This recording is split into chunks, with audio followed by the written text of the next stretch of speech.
Hello, everyone. LP and here, and we are back with JoJo's Bizarre Adventure, Part 4. Diamond is Unbreakable. Uh, Volume 8, whatever. Volume 8, you know the drill. Uh, Original volumes 15, 16. Sorry, it's a bit late. Well, the video's not late. More videos, but uh, it's late at night, so I'm getting a bit tired. But I enjoyed this volume. There's only There's only one more of these bad boys left, and after that, around the Golden Wind, you might see in my collection here. There's the first release of Golden Wind. But I don't know. I think I'll do a bit of a break between parts, but we'll see. But yeah, we start. I can tell that we're, you know, drawing to a close. Things are closing in on Yoshikage Kira, and everything's going smoothly. But first things first in this volume is the transmission tower arc. Yeah, there's just this guy that's living in the transmission tower, and he's just kind of been chilling there. That's cool. But yeah, and then but the twist is that he was trapped there, by like a stand, like his stand is trapping him. We don't really see the stand. The stand is just it's just this tower. It's just the tower is the stand. Stand tower. I don't know. It's kind of a weird stand, in that regard, and that he doesn't really have control over it. And he says that um, if he died, the stand would go on. I don't think that checks out with what we know about stands. Um, but okay. He called it his stand, Superfly, which I don't get how that tracks, but okay. I mean, I guess there's a lot of creative license with these stand names.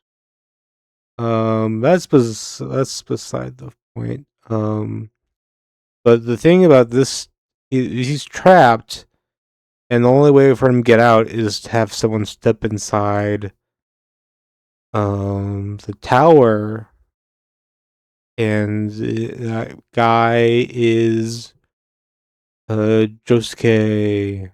Um, yeah, he gets trapped inside the stand, and then the guy tries to make his escape. But then the new alien guy, kind of comes in clutch. But yeah, one of the things about battle in this stand, environment is that any damage done to the tower, gets redirected, outwards. So it's like you're playing. If you punch the tower, there'll be like a punching force bounce back. But in like a laser beam sort of way. Uh, and so the guy that's been here for years, like 3 years, has a huge advantage because he knows all the angles and shit. And it's like, okay. Well, it's JoJo's. It's JoJo's. Yeah, I mean, the guy is an interesting character. Like he wears like a mask and has a fake name that he gave. And like near the end, he's like, I actually went to stay because I don't know. It's been 3 years here. I don't really know how to talk to people much. And he already has everything he needs to live here. So he's just okay. I'll just chill here from now on. I was like, okay. I mean, I guess Kira's father isn't glad to hear that, but sure. And it was crazy how like the calluses on his hands were like little big bumps, and he had like a knife in them. I was like, okay, uh, weird JoJo stuff. That's fine. But was the blood really supposed to be that slippery? I don't get it. I mean, maybe I never interacted with blood that much, but I don't know, kind of feel a bit weird for that to be the thing that kind of almost did him in, you know. Um, but yeah, that's cool and stuff. But yeah, after that, there's the Mysterioso arc. Koichi disappeared, and yeah, Josuke like teams up with uh this fucking name um the guy that like the Highway Go Go guy, fuck, what's the hell? Wait. Um, um, Yui. There we go, Yui. Well, that's what his girls call him. Um, I never fiction. I don't think I've seen like a guy that like liked his groupies like that.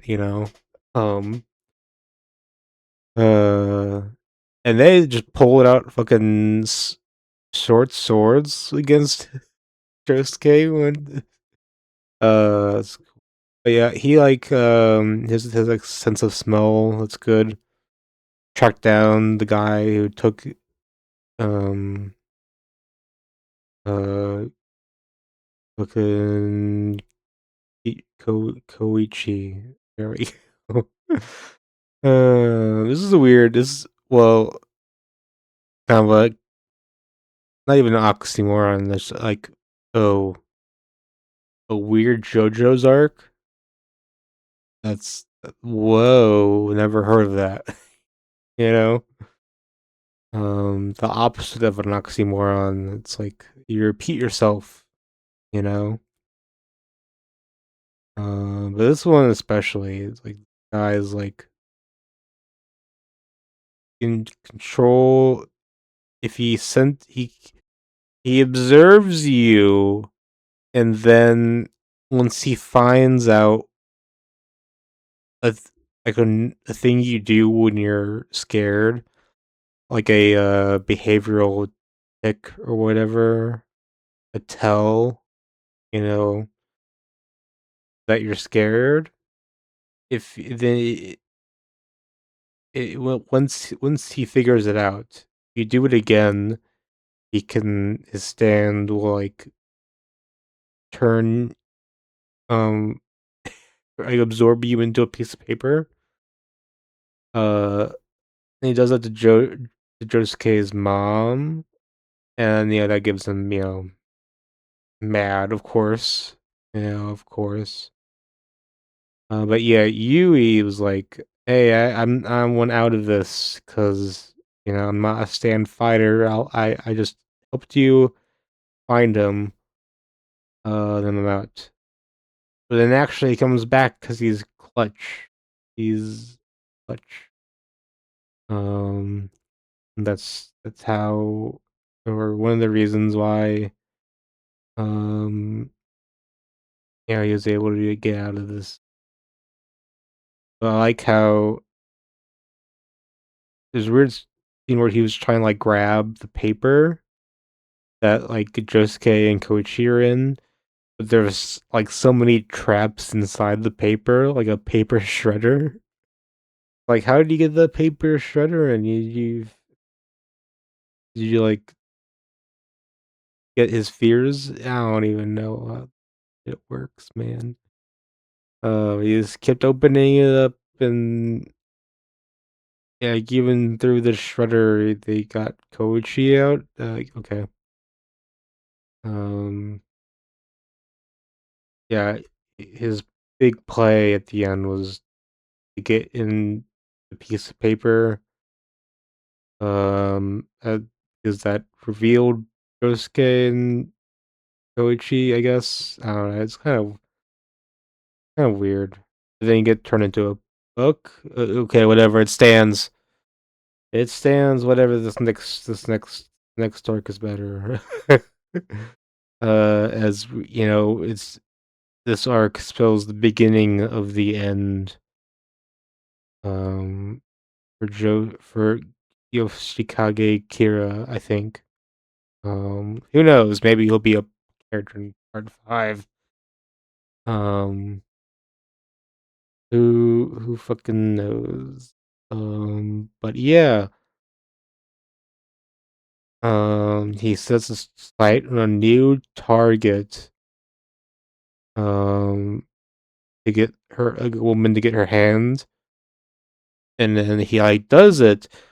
But his new son is, as I talked about, has been spying on him, and he sees everything because he was stalking him. Um, and then that kicks off this whole thing. But can we talk about just Jesus Christ, how fucked up the scene was? He was like, "Put my uh fingernails with this." Like, what the hell? And he put like the ears of her boyfriend on her as earring. What the hell? Like, what the? Yeah. I think this Kira guy is like a villain. Oh, Jesus Christ. Um, and yeah, so the kid makes a run for it, and then there's this even weirder scene with him in the bath with Kira. Like, what the fuck? Jesus Christ, man.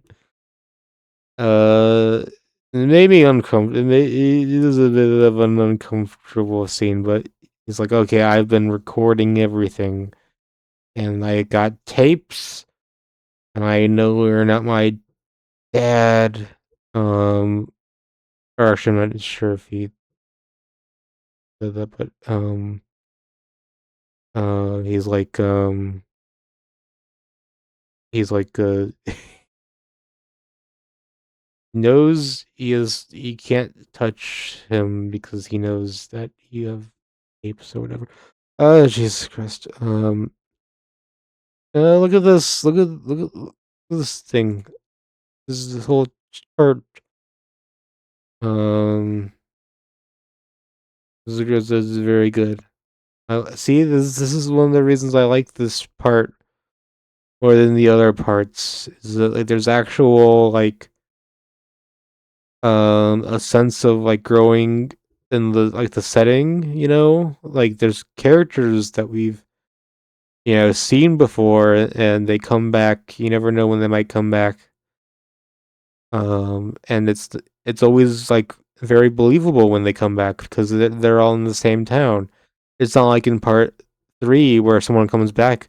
It means that they had to like travel like so long or whatever, which I don't think that happened too much, right? But yeah.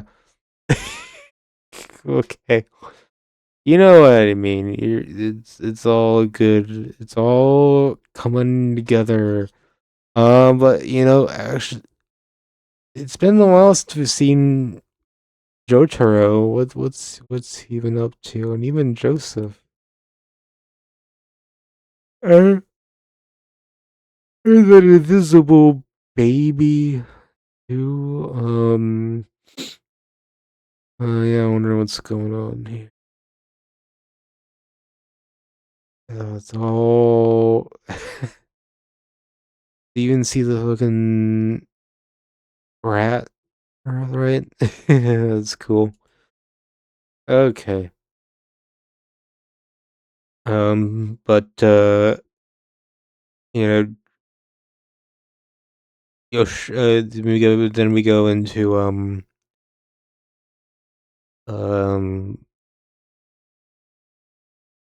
name. I know this guy Rohan. Yes, Rohan. He was taking pictures at Morio Station, and he found one of Kira's kid stalking him, and Kira's on that page. So he's like, okay, this is just quite curious. Was he recording? Who in this crowd is he recording? Oh, what's this? He have a name on him. It's this kid Hayato Kawajiri. Um, but he also has a name for the the guy that Kira is currently acting as. But he hasn't had a connection to that kid yet. He has the name. He has the name of the kid and the same last name. He hasn't made the connection yet, but yes, he has an interaction with Architect Kinoto, who has this peculiar strangeness to him, a personality quirk, as you might call it. He doesn't want his back to be seen, and it was a very creepy um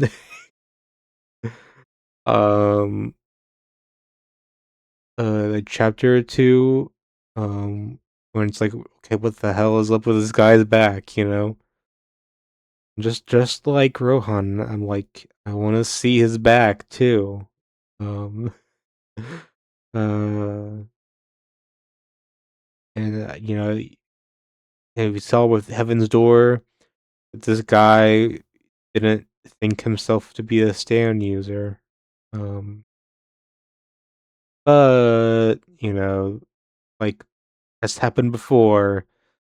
It was turned out to be a stand at play. But yeah, he was like, you know, he's like terrified that if someone sees his back, my life will be over. So it's like, okay, well, that's not true. But okay, get yourself together, okay? And then it was true. He did die. Um, rest in peace, Rohan. Why did you have to kill him? Yeah, there's this new stand. That's like piggybacking off, and the stand is on your back, and to get it off, you have to have someone look at your back, and if they look at your back, you die, and then they go to the next person's back. So this sounds like an OP stand, but like isn't like do anything. Like the only thing you can do when he's on your back is talk. But that and is really annoying, as well as not being able to show your back to anyone. Uh, so yeah, Rohan's in a really weird situation, and he calls Koichi over, and Koichi's like, what the hell are you doing? Uh, like, well, I can't help you with the stand that's on your back if you won't show me. Well, no, Koichi, if, don't you know how? Shouldn't you learn by now that all these stands are crazy, and that even if it sounds crazy, it could be like a stand. It could still be a stand. Um, but yeah, Koichi he still pulls through in the. But yeah, and he even calls people. When he was dozing off to like, for pizza, and 911 shit. That was crazy. And he does this whole okay, he tries to get and he goes across town, but like, how do you cross the street without showing your back to anyone? Like even if like like under no circumstances can someone see your back. So he has the idea to have his back to back with someone else. Like, okay, but wait, well, couldn't you have just pulled like a blanket over the stand? If that counts, I don't know. Maybe you couldn't have. Maybe I don't. But then, how could the body of this random guy work too? I don't know. It's still kind of a fun arc. Um, Nakai uses Heaven's Door to make the guy not turn around. It was very resourceful. A lot of good strategy. And he talks to animals too, and then Koichi comes in. But it's like, okay, you can't just make the his back heavy or make the stand heavy because it just is attached to the back. That's gonna cause a lot of pain for Rohan, which yeah, is Koichi. I'm glad that you came back for me. My back is starting to become torn apart. Is very nonchalant about that. Uh, uh but then he got some because he wasn't going to Morio Hotel. He was going to the place that we visited some volumes ago. Or if you turn around, you get a, I don't know, like attacked or whatever. I forget. I forget. Um, yeah, it only claims those who turn around. Something that carries away your very soul. Yeah, it's a place where looking at the back means certain doom.